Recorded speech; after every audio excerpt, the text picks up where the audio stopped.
విశాఖ ఉక్కు ఆంధ్రుల హక్కు అని మా ఉక్కు ముఖ్యమంత్రి వైఎస్ జగన్మోహన్ రెడ్డి చెప్పారని, ఇప్పటికే ముఖ్యమంత్రి హోదాలో ప్రధానమంత్రికి విశాఖ ఉక్కుపై లేఖ రాశారని ఎంపీ విజయసాయిరెడ్డి అన్నారు. ఆయన ఢిల్లీలో మీడియాతో మాట్లాడారు. ఈ సందర్భంగా ఆయన పలు వ్యాఖ్యలు చేశారు.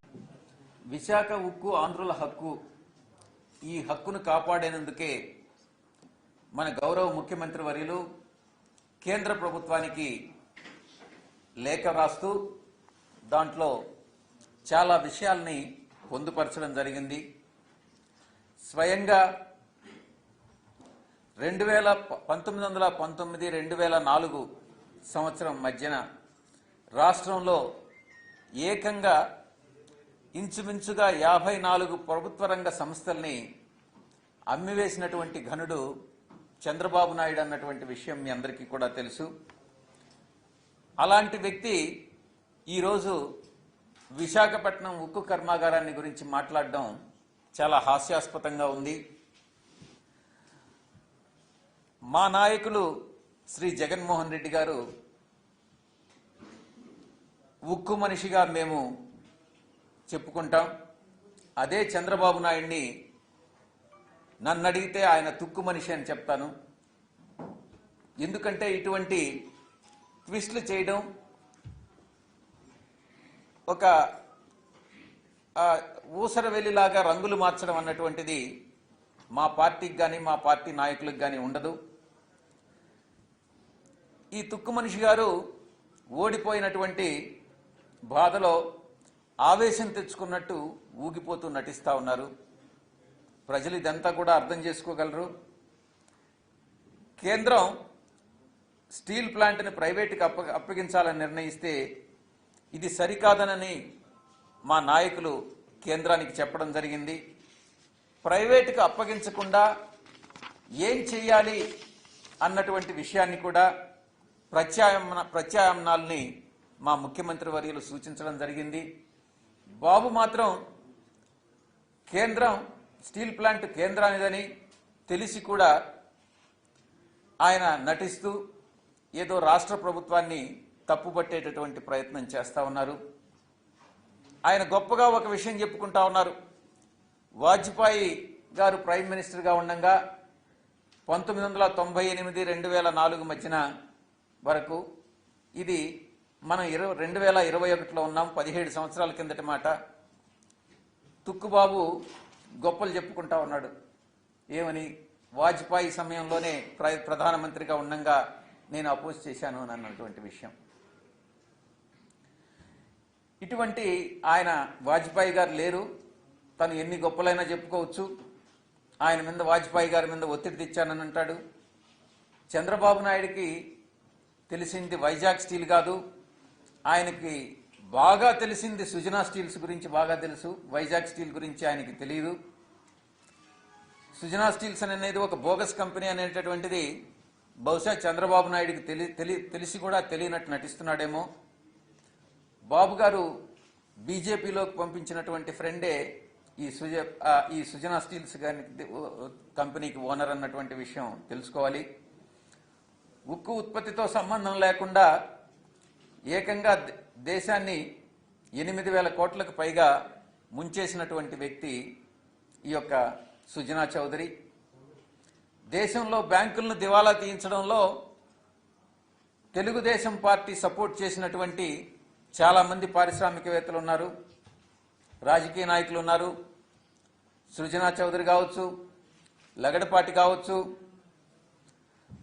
రాయపాటి కావచ్చు, కావూరి కావచ్చు, లింగమనేని కావచ్చు, ఎర్రమనేని, ఈ రకంగా తీసుకుంటా పోతే చాలామంది ఇండస్ట్రియలిస్టులు అందరూ కూడా బ్యాంకుల్ని కొన్ని లక్షల కోట్లకు ముంచేసినటువంటి పరిస్థితి ఈరోజు వీళ్ళందరూ కూడా ప్రవచనాలు చెప్తూ ఒక ప్రవచనకర్తల్లా చంద్రబాబుకు తొత్తుల్లాగా ఈరోజు నీతులు చెప్పడం చాలా దురదృష్టకరమైనటువంటి విషయం.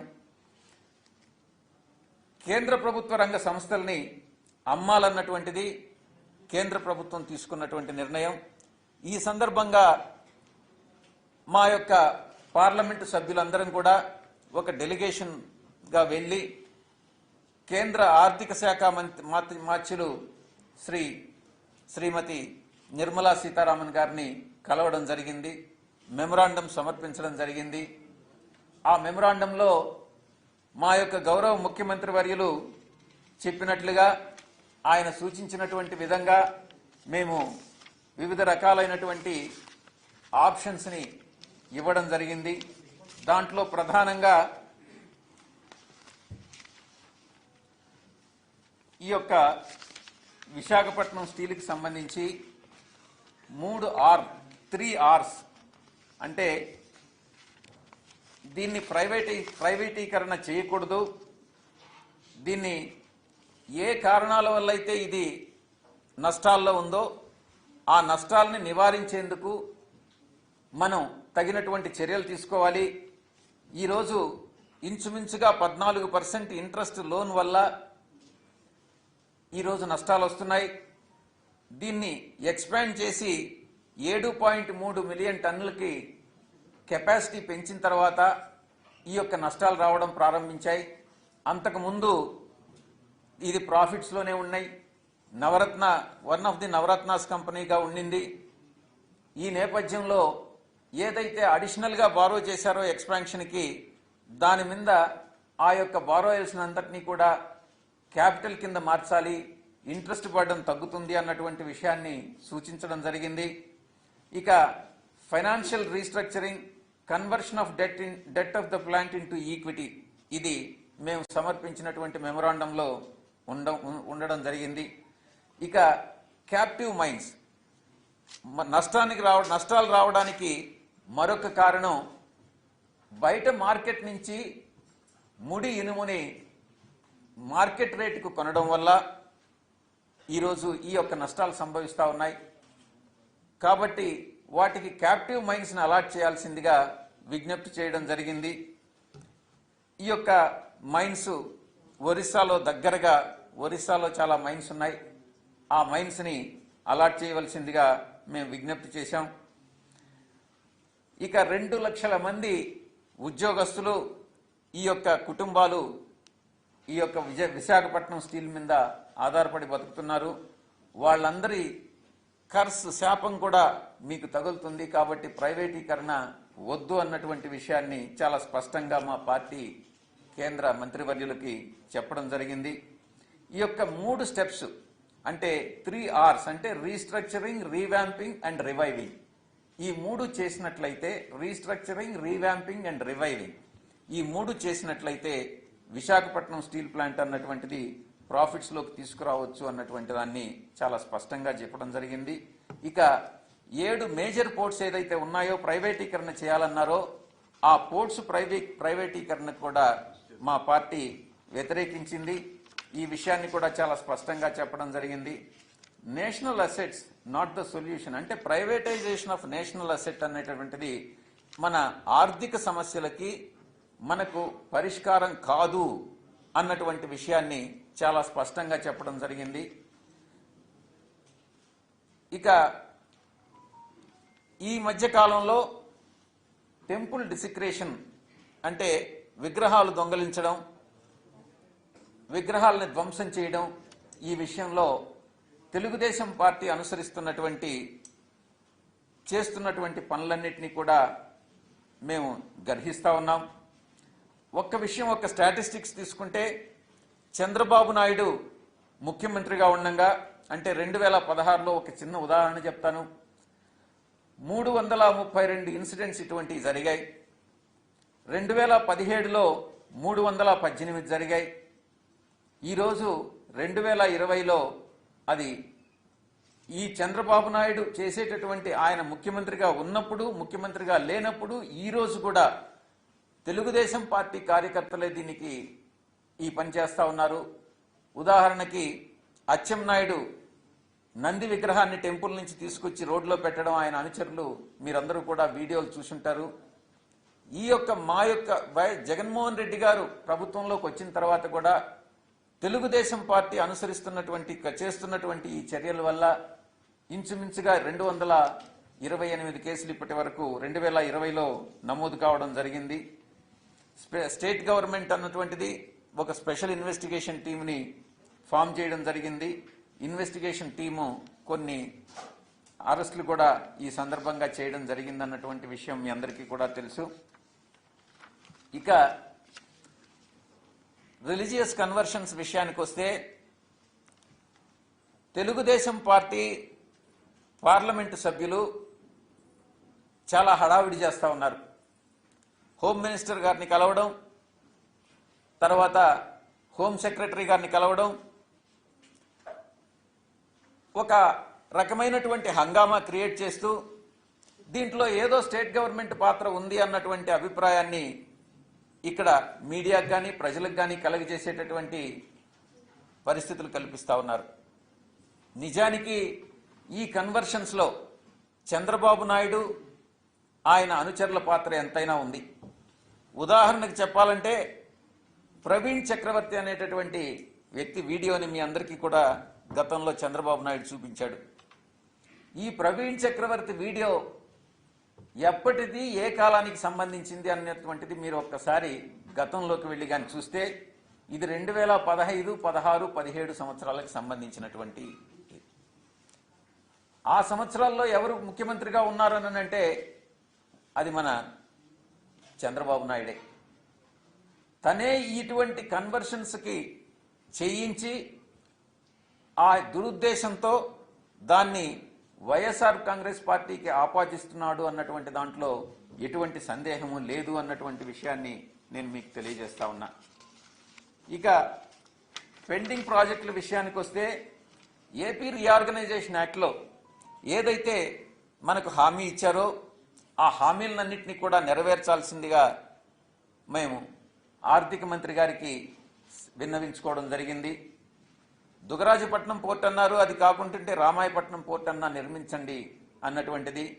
వైజాగ్ చెన్నై ఇండస్ట్రియల్ కారిడార్ అన్నది, విజయవాడ వైజాగ్ మెట్రో రైల్ అన్న, విజయవాడలోను విశాఖపట్నంలోను మెట్రో రైల్ అన్నటువంటి విషయాన్ని, ఆ తర్వాత interlinking of waters, interlinking of rivers, రివర్లనన్నింటినీ కూడా నదులన్నింటినీ కూడా అనుసంధానం చేసి ప్రతి 15 రోజులకు ఒకసారి ఇన్ఫ్లోస్ను అసెస్ చేసి ఆ ఇన్ఫ్లోస్ని ఆ రాష్ట్రాల యొక్క జియోగ్రాఫికల్ ఏరియాను ఆధారంగా ప్రతి 15 రోజులకు ఒకసారి అలకేట్ చేయాల్సిందిగా మా యొక్క పార్టీ తీసుకున్నటువంటి స్టాండ్ని మేము సబ్మిట్ చేయడం జరిగింది.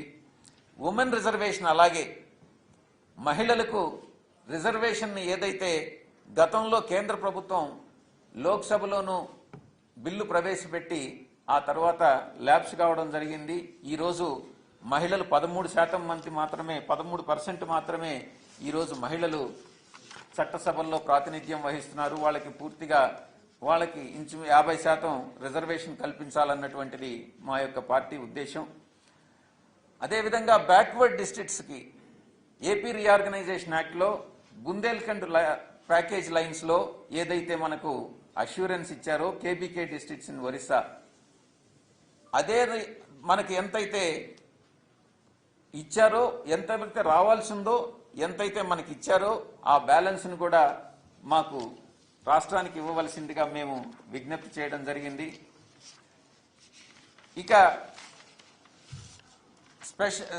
స్టేట్ ఎలక్షన్ కమిషనర్ విషయానికి వస్తే మా పార్టీ యొక్క విధి విధానాలు, స్టేట్ ఎలక్షన్ కమిషనర్ని గవర్నర్ అపాయింట్ చేస్తారు, రాష్ట్ర గవర్నర్ అపాయింట్ చేస్తారు. రాష్ట్ర గవర్నర్ స్టేట్ ఎలక్షన్ కమిషనర్ని అపాయింట్ చేసినప్పుడు అతన్ని తీసేసేటటువంటి అధికారం కూడా శాసనసభ రికమెండేషన్ మీద గవర్నర్కి ఉండాలి అన్నటువంటిది మా పార్టీ యొక్క విధి విధానం. కానీ ఈరోజు అది శాసనసభకు ఆ హక్కు లేదు. అటువంటి హక్కును కల్పిస్తూ రాజ్యాంగాన్ని సవరించాల్సిందిగా మా పార్టీ విజ్ఞప్తి చేస్తూ ఉంది. ఈ యొక్క స్టేట్ ఎలక్షన్ కమిషనర్ అన్నటువంటి వ్యక్తి రాజ్యాంగానికి అతీతంగా పనిచేస్తూ ఉన్నాడు. మంత్రుల్ని ఇంటి నుంచి బయట రావద్దనడం, మాట్లాడవద్దనడం, ఇటువంటి మెంటల్గా ఎవరైతే చపల చిత్తంతో మతి భ్రమించిన వాళ్ళు ఏ రకంగా అయితే చేస్తూ ఉంటారో అలాంటి పనులన్నీ కూడా ఈ యొక్క స్టేట్ ఎలక్షన్ కమిషనర్ చేస్తూ ఉన్నారు. ఒక కడివెడు పాలలో ఒక 3 చుక్కల విషంగాని కలిపితే ఆ మాదిరిగా చంద్రబాబు పెట్టుకున్నటువంటి ఇటువంటి వ్యక్తులే ఈ యొక్క వ్యవస్థలన్నింటినీ నాశనం చేసేదానికి నిమ్మగడ్డ లాంటి వాళ్ళని ఈరోజు ప్రవేశపెట్టి వాళ్ళ ద్వారా చంద్రబాబు నాయుడు ఆపరేట్ చేస్తున్నాడు అనేటటువంటి విషయంలో సందేహమే లేదు. ఓటు హక్కు కోసం అప్లై చేసేదానికి కూడా తెలియనటువంటి ఒక వ్యక్తి ఎన్నికల కమిషనర్గా ఉండేదానికి అర్హుడా అని నేను ప్రశ్నిస్తా ఉన్నా. రాజ్యాంగంలో పీపుల్స్ రిప్రజెంటేషన్ యాక్ట్ 1951 తెలియనటువంటి వాడు ఎలక్షన్ కమిషనర్గా ఈరోజు ఆంధ్రప్రదేశ్లో వ్యవహరిస్తా ఉన్నాడు. ఈయనకి మతి భ్రమించినట్టు కాదా అన్నటువంటి విషయం మీరు అర్థం చేసుకోవాలి. ఒక ఎన్నికల కమిషన్ని ఇటువంటి మతి భ్రమించినటువంటి వ్యక్తి చేతుల్లో పెట్టడం పిచ్చివాడి చేతిలో రాయి ఎంతైతే అపాయమో ఆ రకంగా ఈరోజు రాష్ట్ర ఎన్నికల కమిషన్ తయారైంది. ఎన్టీఆర్ని వెన్నుపోటు పొడడంలో చంద్రబాబు నాయుడికి ఆ రోజు స్పీకర్గా ఉన్న యనమల రామకృష్ణుడు ఏ రకంగా అయితే సహాయపడ్డాడో అదేవిధంగా ఈరోజు ప్రజాస్వామ్యాన్ని వెన్నుపోటు పొడిచేదానికి నిమ్మగడ్డ, ఆయన పేరేంది, నిమ్మగడ్డ రమేష్, లాస్ట్ టైం ఏదో చెప్పాను, నిమ్మగడ్డ భానుమూర్తి అనేటటువంటి వ్యక్తి ఈరోజు ప్రజాస్వామ్యాన్ని వెన్నుపోటు పొడిచే దాంట్లో చంద్రబాబు నాయుడు ఉపయోగించుకుంటా ఉన్నాడు. రాష్ట్రంలో ఈ యొక్క విగ్రహాల దొంగలు ఎవరన్నటువంటిది ఇప్పుడే నేను చెప్పిన. దాంట్లో తెలుగుదేశం పార్టీ స్వయాన తెలుగుదేశం పార్టీ అధ్యక్షుడే అచ్చెన్నాయుడే విగ్రహాలు దొంగిలించడం, విగ్రహాలని ధ్వంసం చేయడం, ఇటువంటి చర్యలకన్నిటికీ కూడా పాల్పడుతున్నాడు అన్నటువంటి విషయం మీ అందరికీ కూడా తెలుసు. ఇక లోకేష్ గురించి ఒక్క నిమిషం చెప్పుకోవాలి మనం. మంగళగిరిలో ఓడిపోయినటువంటి లోకేష్ బాబు చిన్ననాయుడు ప్రత్యక్ష ఎన్నికల్లో దించి నేనేమనుకున్నానంటే ఎలాగో అసెంబ్లీకి ఓడిపోయాడు కదా, ఏదన్నా ఎంపీటీసీ జడ్పీటీసీ కన్నా గెలిపించి నిలబెట్టి గెలిపిస్తాడేమో చంద్రబాబు నాయుడు అనుకున్నా. అటువంటిది ఏమి జరిగేటట్టు కనపడలే. లోకేష్ పంచాయతీ బహుశా చంద్రబాబు నాయుడు గారి ఉద్దేశం ప్రకారం ఇతను పంచాయతీ ప్రెసిడెంట్గా కూడా అర్హుడు కాడేమో అన్నటువంటి విషయాన్ని నేను అర్థం చేసుకోగలుగుతా ఉన్నా. ఇక స్థానిక సంస్థలకి ఎన్నికల మేనిఫెస్టో విడుదల చేసినటువంటి చంద్రబాబు నాయుడు ఆయన కొడుకు కలిసి పంచాయతీ ఎన్నికల్లో కూడా ఎన్నికల ప్రచారం చేస్తారేమోనని అనుకుంటే అటువంటిది ఏమి కూడా జరగట్లేదు అన్నటువంటి విషయం తెలుస్తుంది. మామూలుగా అయితే చంద్రబాబు నాయుడికి లోకేష్ బాబును చూడంగానే చాలా పుత్రోత్సాహం, అమితమైనటువంటి ఉత్సాహం, అన్ని రకాలైనటువంటి ఉత్సాహాలన్నీ కూడా వస్తూ ఉంటాయి. కానీ ఇప్పుడు ఎందుకో ఒక ఫ్రస్ట్రేషన్కు లోనవుతున్నాడు అన్నటువంటి విషయం తెలుస్తా ఉంది.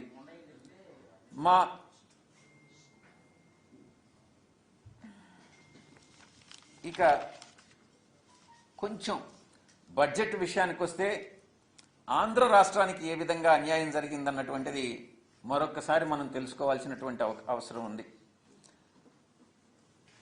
పన్నుల్లో devolution of taxes, state share in devolution of taxes అని ఉంటాయి. దాంట్లో 2015 నుంచి 20 వరకు 4.3% ఉండింది ఆంధ్రప్రదేశ్కి. అది 2021కి వస్తే 4.11 అయింది, తగ్గింది. 4.3 నుంచి 4.11 అయింది. తర్వాత 21-26కి వస్తే 4.04 అయింది. అంటే ఇయర్ ఆఫ్టర్ ఇయర్ ఇది సక్సెసివ్గా state share in central taxes అనేటటువంటిది తగ్గుతూ వస్తుంది. ఎందుకు తగ్గుతూ వస్తుంది అన్నటువంటి విషయాన్ని మనం తెలుసుకోవాలి. దీనిలో పాపులేషన్ అన్నటువంటిది ఒక క్రైటీరియా. జియోగ్రాఫికల్ ఏరియా, పాపులేషన్, ఇటు కొన్ని క్రైటీరియాస్ ఉన్నాయి. పాపులేషన్ ఎక్కడైతే ఎక్కువగా ఉంటుందో వాళ్ళకి ఎక్కువ షేర్ వస్తుంది, తక్కువ ఉంటే వాళ్ళకి తక్కువ షేర్ వస్తుంది. దీన్ని బట్టి మనకు తగ్గుతూ వస్తుంది. అంటే పాపులేషన్ కంట్రోల్ మెజర్స్ తీసుకున్నటువంటి రాష్ట్రాలని దీనివల్ల నష్టపరచడం జరుగుతూ ఉంది. ఇది చాలా అన్యాయం. ఆ క్రైటీరియాని తీసేయాలి అన్నటువంటిది మా ఉద్దేశం. అంటే మనం ప్రతి దానిలో కూడా ఫ్యామిలీ ప్లానింగ్ చేయండి, మీరు పాపులేషన్ కంట్రోల్ చేయండి, అప్పుడే మనం తలసరి ఆదాయం పెరుగుతుంది, ఉత్పాదకత పెరుగుతుంది, ఉన్నటువంటి వనరులను మనం సక్రమంగా వినియోగించుకోగలం అని పదే పదే చెప్పడం, మనం పాపులేషన్ కంట్రోల్ మెజర్స్ తీసుకోవడం, ఒక రకంగా ఈ ఫార్ములా వల్ల మనకు నష్టం జరుగుతుందన్నటువంటి విషయం తెలుస్తా ఉంది. ఇక పిఎం కిసాన్లో కూడా పథకంలో కూడా మన రాష్ట్రానికి షేర్ తగ్గుతూ ఉంది. ఇంతకు ముందు బడ్జెట్ ఎస్టిమేట్స్ ప్రకారం 13.3% తగ్గుతూ ఉంది. మొదట్లో ఇది మన రాష్ట్రానికి సంబంధించి కాదు, కంట్రీ యాజ్ ఎ హోల్ 75,000 కోట్లు 2021లో ఉంటే ఈరోజు 21-22లో 75 కోట్లు 65,000 కోట్లకి కేటాయింపులు జరుగుతూ ఉన్నాయి. మన గౌరవ ముఖ్యమంత్రి వర్యులు పదే చెప్తా ఉన్నారు, ఎంఎస్పి అన్నటువంటిది ఒక స్టాచ్యుటరీ రైట్. అన్ని వ్యవసాయ ఉత్పత్తులకి కూడా మినిమం సపోర్ట్ ప్రైస్ అన్నటువంటిది ఒక స్టాచ్యుటరీ రైట్గా మనం ప్రకటించాలి అన్నటువంటిది. ఇక హెల్త్ విషయంలో వస్తే 9.5% డిక్లైన్ కనపడతా ఉంది బడ్జెటరీ అలొకేషన్స్లో. హెల్త్లో 2021లో 82,445 కోట్లు కేటాయిస్తే ఈరోజు 21-22లో 74,602 కోట్లు కేటాయింపులు జరిగినాయి. ఇంకొక విషయం, ఒక చిన్న సామెత చెప్పుకోవాలి ఈ సందర్భంగా, devil lies in the detail అని. మీరు వివరాలు లోపలికి కానీ వెళ్ళినట్లయితే గతంలో ఒక హెల్త్ మాత్రం సపరేట్గా చేసేవాళ్ళు. ఇప్పుడు హెల్త్తో పాటు వాటర్, శానిటేషన్ కూడా ఈ హెల్త్ సెక్టార్ అలొకేషన్లో ఇంక్లూడ్ చేసి గతాన్ని కంపేర్ చేసి గత ఫిగర్ని కంపేర్ చేసి ఈసారి మేము ఎక్కువ కేటాయించామని అని చెప్తా ఉన్నారు. కానీ అది కరెక్ట్ కాదు. యాపిల్ని యాపిల్తోనే కంపేర్ చేయాలి. ఒక హెల్త్ సెక్టర్ని కానీ ఇండిపెండెంట్గా తీసుకుంటే, వాటర్ అండ్ శానిటేషన్ కానీ తీసుకున్నట్లయితే నిజానికి అలొకేషన్స్ తగ్గినాయి అన్నటువంటిది తెలుస్తూ ఉంది. ఇక మన్రేగా విషయానికి వస్తే మన్రేగా విషయానికి వస్తే 34.5% డిక్లైన్ కనపడతా ఉంది. 2021లో 111,500 కోట్లు కేటాయిస్తే 21-22లో 73,000 కోట్ల రూపాయలని మాత్రమే కేటాయింపులు జరిగాయి. మా యొక్క పార్టీ, మా నాయకులు గత కొంతకాలంగా చెప్తానే ఉన్నారు, మన్రేగా విషయంలో 100 నుంచి 150 పని దినాలకు పెంచండి అన్నటువంటి విషయాన్ని. దాని గురించి ఎటువంటి ప్రస్తావన లేదు అన్నటువంటి విషయాన్ని నేను తెలియజేస్తా ఉన్నా. వైజాగ్ స్టీల్ ప్లాంట్ గురించి మీకు గతంలో చెప్పడం జరిగింది. ఇక ఈ ప్రైవేటైజేషన్ అన్నటువంటి దాన్ని మాత్రం మేము పూర్తిగా వ్యతిరేకిస్తున్నాం. దాంట్లో ఎటువంటి సందేహము లేదు. దానికోసం పోరాటం సాగిస్తాం. ఆ ప్రైవేటైజేషన్ అన్నటువంటిది మా పార్టీకి ఆమోదయోగ్యం కాదు. అది ప్రభుత్వ రంగ సంస్థలుగానే ఉండాలి. ఆర్థిక మంత్రి గారి దగ్గరికి వెళ్ళినప్పుడు ఈ ఒక్క వైజాగ్ స్టీల్ మాత్రమే కాదు, దీంతో పాటు చాలా ప్రభుత్వ రంగ సంస్థలన్నింటినీ కూడా మేము ప్రైవేటైజ్ చేయాలన్నటువంటి విషయాన్ని మేము నిర్ణయాన్ని తీసుకోవడం జరిగింది అన్నటువంటి విషయాన్ని తెలియపరిచారు.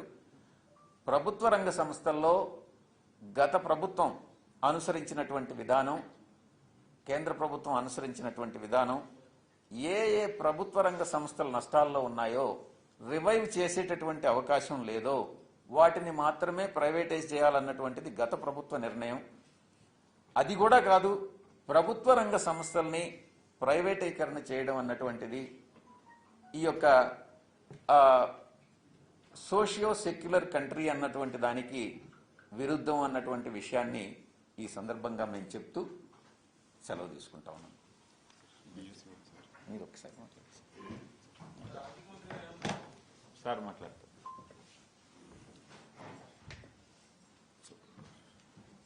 ముఖ్యమంత్రి గారు ప్రధానమంత్రి గారికి విశాఖ స్టీల్ ప్లాంట్ గురించి ఏవైతే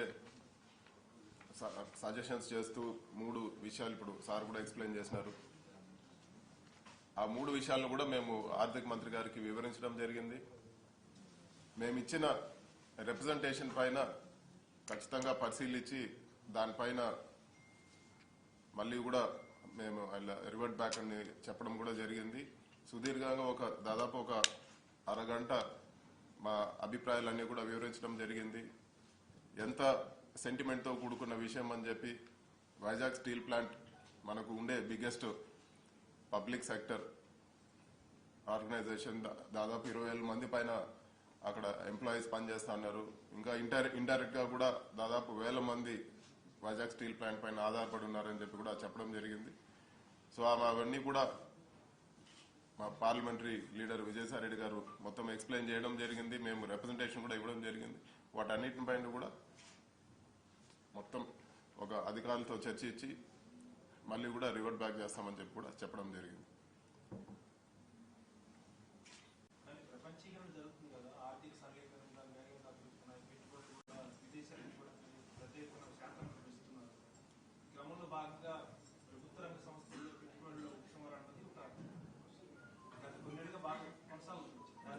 మనం ఇక్కడ ఒక విషయం గుర్తుపెట్టుకోవాలి. 2002 నుంచి 2015 సంవత్సరం వరకు లాభాల్లోనే ఉంది విశాఖ స్టీల్ ప్లాంట్. ఇక్కడ ముఖ్యంగా లాస్ రావడానికి ఒకటే కారణము, మామూలుగా ఇప్పుడు సెయిల్ గానీ ఇతరత్ర మిగతా ప్రభుత్వ రంగ సంస్థలకు క్యాప్టివ్ మైన్స్ ఉన్నాయి, అంటే వాళ్ళకు సొంతంగా ఐరన్ ఓర్ మైన్స్ ఉన్నాయి. ఇక్కడ మార్కెట్ రేటుకు విశాఖ స్టీల్ ప్లాంట్ మార్కెట్ రేటుకు ఐరన్ ఓర్ కొనడం వల్ల దాదాపు ఒక టన్నుకు 5,000 రూపాయల పైన ఈరోజు నష్టం వచ్చే పరిస్థితి ఉంది. దీని కారణంగా దాదాపు 3.5 కోట్లు సంవత్సరానికి విశాఖ స్టీల్ ప్లాంట్ కు నష్టం వస్తా ఉందని చెప్పి కూడా మేము పూర్తిగా వివరణ ఇవ్వడం జరిగింది. దానిపైన ఎక్స్ప్లెయిన్ కూడా చేయడం జరిగింది. ఇదే విషయాన్ని నిన్న పార్లమెంట్ లో కూడా ప్రస్తావించినాము. మళ్ళీ కూడా మేము నీతి ఆయోగ్ కూడా మేము పార్లమెంటరీ డెలిగేషన్ వెళ్ళి నీతి ఆయోగ్ టైం కూడా తీసుకొని నీతి ఆయోగ్ లో కూడా మేము ఎక్స్ప్లెయిన్ చేసి మా అభిప్రాయాలు, మన రాష్ట్ర అభిప్రాయాలు, ప్రజలకు ఇది ఆమోదయోగ్యంగా లేదు, ప్రజలకు ఇష్టం లేదు అని చెప్పి రాష్ట్ర ప్రభుత్వం అభిప్రాయాన్ని కూడా మేము నీతి ఆయోగ్ కూడా త్వరలోనే తెలియజేస్తామని చెప్పి కూడా తెలియజేస్తాం.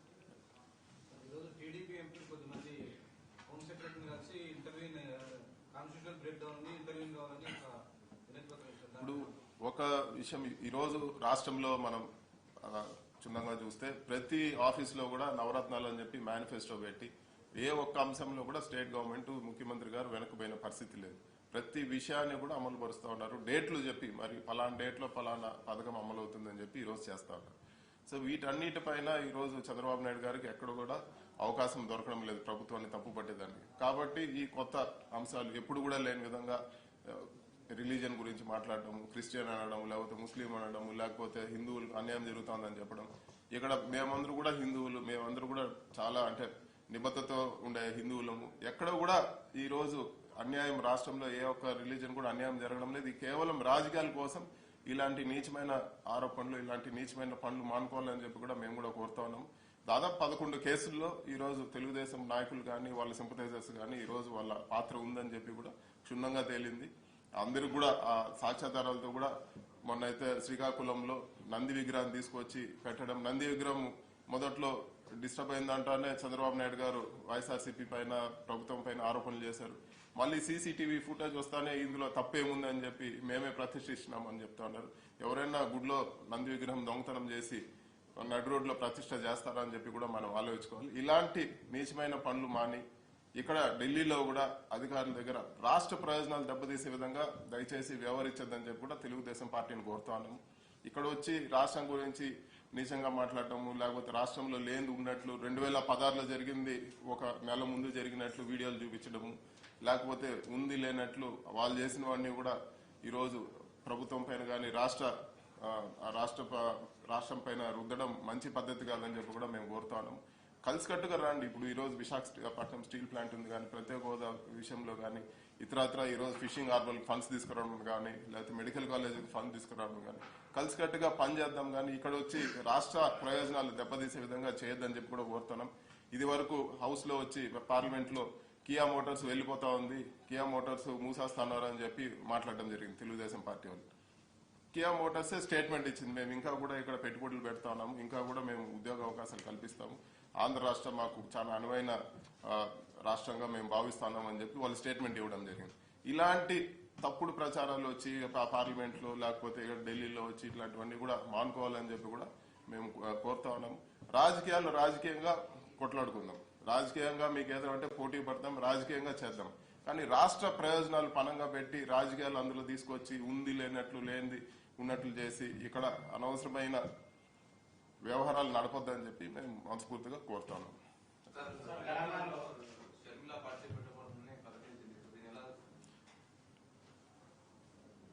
ఇప్పటి వరకు ఎక్కడ కూడా ప్రకటన రాలేదు, మాకైతే అటువంటి న్యూస్ కూడా రాలేదు. మీరు చెప్తా ఉంటే మాకు కూడా తెలుస్తుంది. ఆంధ్రజ్యోతి రాధాకృష్ణ ఒక రాత్రి ఒక కలగన్నాడు. ఇమ్మీడియట్గా నెక్స్ట్ డే పేపర్లో హెడ్లైన్స్ రాసినాడు. ఇంకెక్కడైనా వచ్చిందా? మాకు కూడా తెలియనటువంటి ఇన్ఫర్మేషను ఆయన ఏదో ఊహాత్మకంగా చంద్రబాబు నాయుడికి ఆయనకి ఒక రకమైనటువంటి ఈక్వేషన్ ఉంది. ఎట్టంటే చంద్రబాబు నాయుడు కూడా గ్రాఫిక్స్ అన్ని బాగా చేస్తాడు. జర్మనీలో ఉండేవి, జపాన్లో ఉండేవి, అమెరికాలో ఉండేవి అన్ని బిల్డింగ్స్ తెచ్చి ఆ బ్రిడ్జెస్ తెచ్చి అన్నిటిని కూడా ఇదే అమరావతి అంటాడు అనమాట. అదే రకంగా రాధాకృష్ణ గారు కూడా ఏదో ఊహించేస్తాడు. నైట్ షర్మిలమ్మ వచ్చేస్తుంది, పార్టీ పెట్టేస్తుంది అని అనేసి దాన్ని పేపర్లో రాస్తాడు. దాన్ని మీరు మమ్మల్ని ప్రశ్నిస్తారు.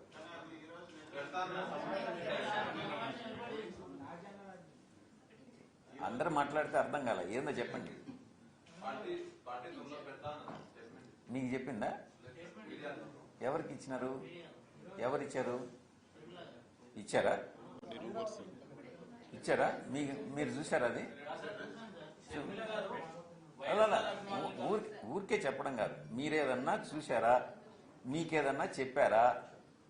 మీరు చెప్పకుండా ఊహాత్మకంగా మీరేదో ఊహించుకొని ఒక హైపోథెటికల్ క్వశ్చన్ వచ్చాడు ఆంధ్రజ్యోతి కృష్ణరా అడుగు అడుగు అడుగు.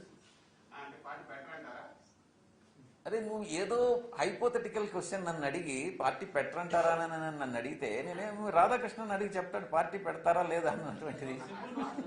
తెలంగాణలో రాజన్న రాజ్యం కోసం మేము ప్రయత్నం చేస్తాము, నేను అన్ని జిల్లాలు తిరుగుతాను. దీనికి వైఎస్ఆర్సీపీ ఎక్కడైనా అఫీషియల్ గా మేడం ఒక స్టేట్మెంట్ ఇచ్చారా? ఎప్పుడు? చూపించండి చూపించండి. అది ఒకవేళ వచ్చుంటే ఏదో ఆంధ్రజ్యోతిలో గ్రాఫిక్స్ లో ఏదో చేసి ఉంటారు డెఫినెట్ గా. నెక్స్ట్ ఇంకేముంది? అంతే కదా. బ్రేక్ డౌన్ గురించి ఒక మన వెంకటేష్ అడిగాడు. బ్రేక్ డౌన్ అంటే చంద్రబాబు నాయుడు దృష్టిలో ఇప్పుడు తెలుగుదేశం పార్టీ అనేటటువంటి ఒక ఓల్డ్ వెహికల్ 1982లో కొన్నారు ఆ వెహికల్ని. అది నిజంగా బ్రేక్ డౌన్ అయిపోయింది. ఇప్పటికి 2020 ఇది. 1982 నుంచి 2020 వరకు ఎన్ని సంవత్సరాలు? 38 ఏళ్ళు. మామూలుగా వెహికల్ మామూలుగా ఇప్పుడు ఎప్పుడైతే పార్టీ బ్రేక్ డౌన్ అయ్యి అందరూ వెళ్ళిపోవడం స్టార్ట్ చేసి తన కొడుకు మాత్రం మిగిలేటటువంటి ఈ స్టేజ్లో అతను ప్రతిరోజు బ్రేక్ డౌన్ అని అనుకుంటా నిమ్మగడ్డ ఆయన ఎవరైనా నిమ్మగడ్డ భానుమూర్తి లాగానే చంద్రబాబు నాయుడు కూడా ఈ రకంగా బ్రేక్ డౌన్ అంట మతి భ్రమించినట్టు మాట్లాడుతున్నాడు. అంతకుమించి ఇంకేం లే. ఎక్కడ law and order break down అనేటటువంటిది లేదు. రాష్ట్ర ప్రభుత్వం చాలా చక్కగా పనిచేస్తుంది. ప్రజల అవసరాలన్నింటినీ గుర్తించి ప్రజల అవసరాల మేరకు వారి అన్నిటి ప్రయోజనాలను కాపాడుతూ అందరూ సుఖశాంతులతో ఉండాలన్నటువంటి ఉద్దేశంతో కావాల్సిన అన్నిటినీ కూడా సమకూరుస్తుంది. అందరూ కూడా ఈరోజు సంతృప్తికరంగా ఉన్నారు. శాంతియుతంగా ఉంది రాష్ట్రం.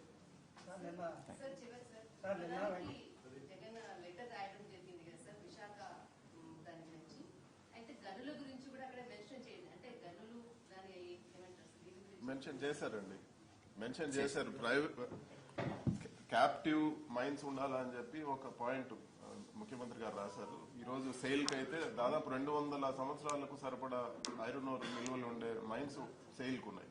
అదే విధంగా విశాఖపట్నం కూడా మీరు ఇవ్వాలని చెప్పి కూడా ముఖ్యమంత్రి గారు చెప్పడం జరిగింది. అదే పాయింట్ మేము నిన్న పార్లమెంట్ లో కూడా ప్రస్తావించడం జరిగింది.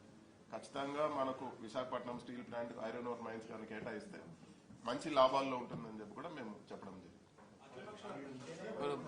మీకు ఆ లెటర్ మీరు వెంకటేష్ ఆమెకు లెటర్ పంపించు కాపీ. మీరు ఒకసారి లెటర్ చదివి అడగండి మా క్వశ్చన్స్. ఓకే. ఈరోజు మా మంత్రి గారు ఫోన్ చేసి అఖిలపక్షం కాదు అక్కడ ఉన్నటువంటి సంఘాల అధ్యక్షులు, రకరకాల కార్మిక సంఘాలు ఉన్నాయి, ఆ కార్మిక సంఘాల అధ్యక్షులను తీసుకొచ్చి కేంద్ర ఆర్థిక శాఖ మంత్రి గారితో కల్పిస్తే బాగుంటుంది అన్నటువంటిది. ఆ విషయాన్ని నేను మా ఫ్లోర్ లీడర్లు అందరం, మా ఎంపీలు అందరం చర్చించుకొని మా గౌరవ ముఖ్యమంత్రి గారి పర్మిషన్ తీసుకొని ఆ ఏర్పాట్లు చేయాల్సి ఉంటే చేస్తాం.